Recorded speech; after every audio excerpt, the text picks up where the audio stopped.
क्या आपने कभी सोचा है कि एक खूबसूरत हनीमून ट्रिप जो जिंदगी का सबसे यादगार लम्हा बनना चाहिए था, वो एक ऐसी खौफनाक मिस्ट्री में बदल सकता है जो पूरे देश को हिलाकर रख दे।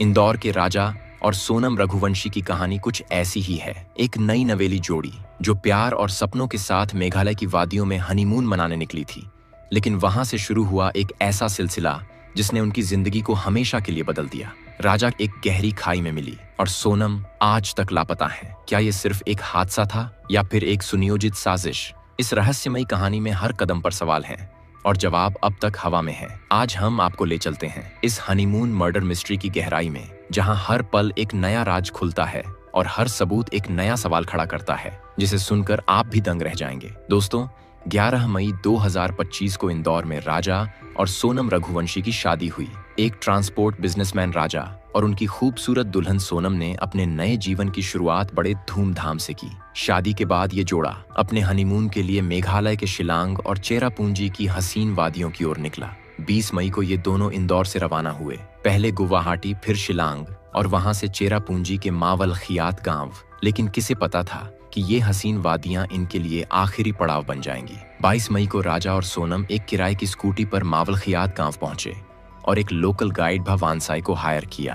गाइड उन्हें नोंगरियात गांव के शिपारा होमस्टे ले गया, जहां उन्होंने रात बिताई। अगली सुबह यानी 23 मई को उन्होंने होमस्टे से चेकआउट किया और फिर वो दोनों कहाँ गए, ये आज तक एक पहेली है। दोस्तों, 23 मई को राजा और सोनम लापता हो गए। उनकी स्कूटी 24 मई को सोहरारिम में 25 किलोमीटर दूर मिली, लेकिन वो दोनों गायब थे। पुलिस को शुरुआत में लगा कि शायद ये कोई हादसा है, लेकिन जब 2 जून को राजा रघुवंशी चेरापूंजी के पास वेसावडोंग फॉल्स की 300 फीट गहरी खाई में मिला तो मामला और गंभीर हो गया। पोस्टमार्टम ने सनसनीखेज खुलासा किया। राजा की मौत कोई हादसा नहीं थी, बल्कि एक क्रूर हत्या थी। उनके शरीर पर एक धारदार हथियार डांव से हमले के निशान थे।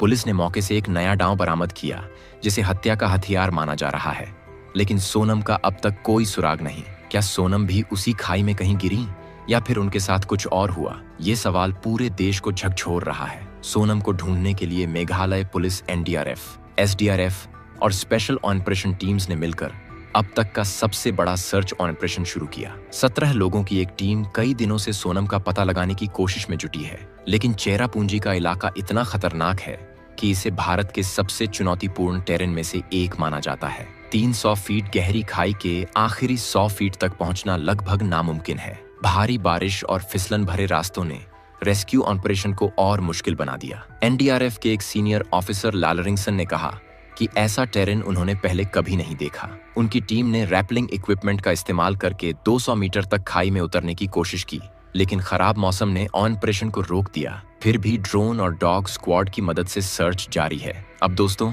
इस मिस्ट्री में हर सबूत एक नया सवाल खड़ा कर रहा है। पुलिस को मौके से कई अहम चीजें मिली जो एक से बढ़कर एक चौंका देने वाली हैं। सबसे पहले तो ब्लड स्टेन वाला रेनकोट मिला। जी हाँ, खाई के पास एक ओवरसाइज्ड XXL रेनकोट मिला जिसमें कुछ दाग थे। पुलिस को शक है कि ये खून के दाग हो सकते हैं, लेकिन फॉरेंसिक जांच का रिजल्ट अभी आना बाकी है। सवाल ये है कि इतना बड़ा रेनकोट किसका था? क्या सोनम ने इसे पहना था या किसी और का था? फिर किराए की स्कूटी मिली। दोस्तों, राजा और सोनम की स्कूटी 25 किलोमीटर दूर सोहरारिम में मिली। आखिर वो स्कूटी वहां कैसे पहुंची? क्या कोई तीसरा शख्स इसमें शामिल था? और अगर CCTV फुटेज पर नजर डालें तो 22 मई की शाम को राजा और सोनम को शिलांग के एक होटल से चेकआउट करते हुए CCTV में देखा गया। ये उनकी आखिरी पक्की लोकेशन थी। लेकिन इसके बाद वो कहाँ गए? क्या वो अकेले थे या किसी के साथ? और उनकी पर्सनल बिलोंगिंग्स भी हैं, जहां पुलिस को खाई के पास एक व्हाइट वीमेंस शर्ट, टूटे हुए मोबाइल के पार्ट्स, मेडिसिन स्ट्रिप्स और एक स्मार्ट वॉच मिली। राजा का वॉलेट, गोल्ड चेन और रिंग भी गायब हैं। सोनम का बैग और मोबाइल अब तक नहीं मिला। दोस्तों, एक ऑडियो क्लिप भी है। सोनम और उनकी सास के बीच एक ऑडियो कॉल सामने आया है जिसमें सोनम ने बताया कि वो एक खतरनाक टेरेन में है। उन्होंने कहा कि रास्ता बहुत मुश्किल है, सांस लेना तक भारी हो रहा है। राजा ने भी अपनी माँ से बात की और बताया कि वो पहाड़ की चोटी पर पहुंच गए हैं, लेकिन इस कॉल के बाद उनका कोई अता पता नहीं। घर वालों ने इस कॉल के बाद से दोनों की कोई आवाज नहीं सुनी। दोस्तों, और सोनम के लापता होने ने दोनों परिवारों को तोड़कर रख दिया है। राजा का शव 4 जून को इंदौर लाया गया, जहां उनका अंतिम संस्कार हुआ। उनके घर के बाहर एक बड़ा पोस्टर लगा जिसमें लिखा था, राजा की आत्मा केंद्र और राज्य सरकार से अपील करती है, मैं मरा नहीं, हत्या हुआ हूँ। CBI जांच हो राजा के भाई। विपिन और सचिन ने सरकार से सीबीआई जांच की मांग की है। उनका कहना है कि मेघालय पुलिस की जांच में कमी है और उन्हें लगता है कि सोनम का अपहरण हुआ है।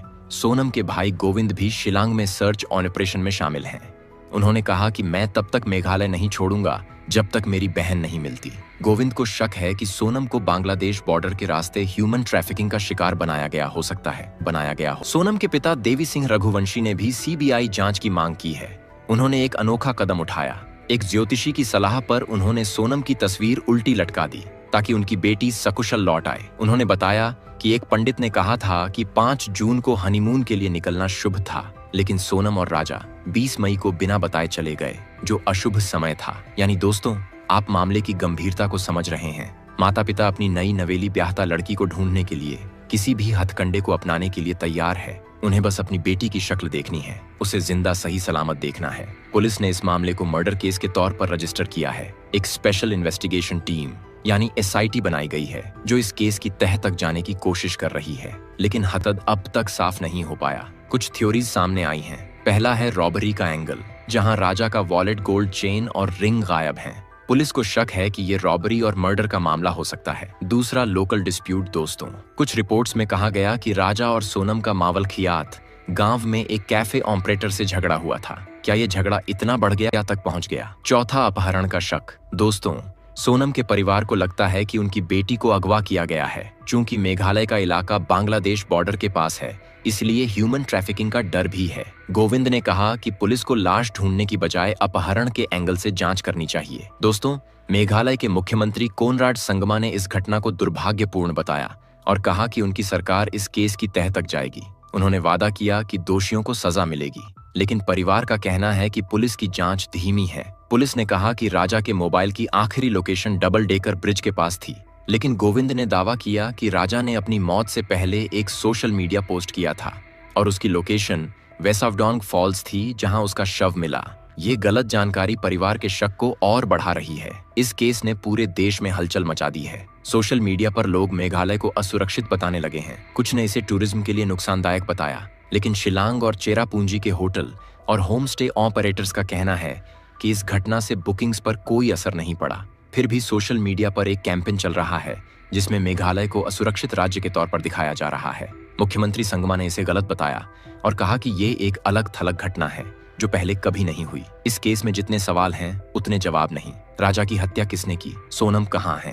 क्या वो जिंदा हैं या नहीं?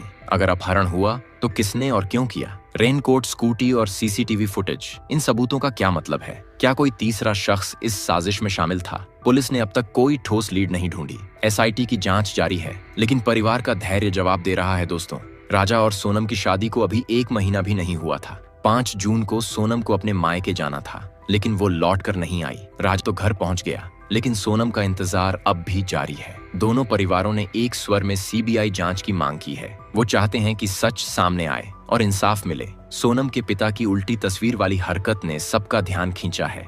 ये एक पिता का दर्द है जो अपनी बेटी को वापस लाने के लिए कुछ भी करने को तैयार है।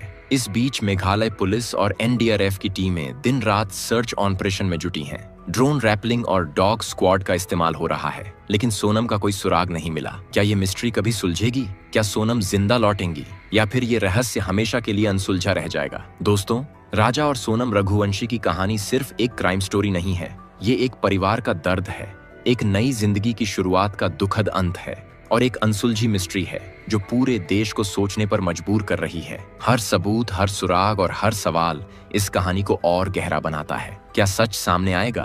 क्या सोनम मिलेंगी या फिर ये हनीमून मिस्ट्री हमेशा के लिए एक सवाल बनकर रह जाएगी? आप क्या सोचते हैं, इस केस का सच क्या हो सकता है? फ्रेंड्स, अगर आपको ये वीडियो अच्छा लगा हो तो कमेंट बॉक्स में इसकी राय जरूर दीजिएगा और वीडियो को वॉच करिएगा, ज़्यादा से ज़्यादा सपोर्ट करिएगा। और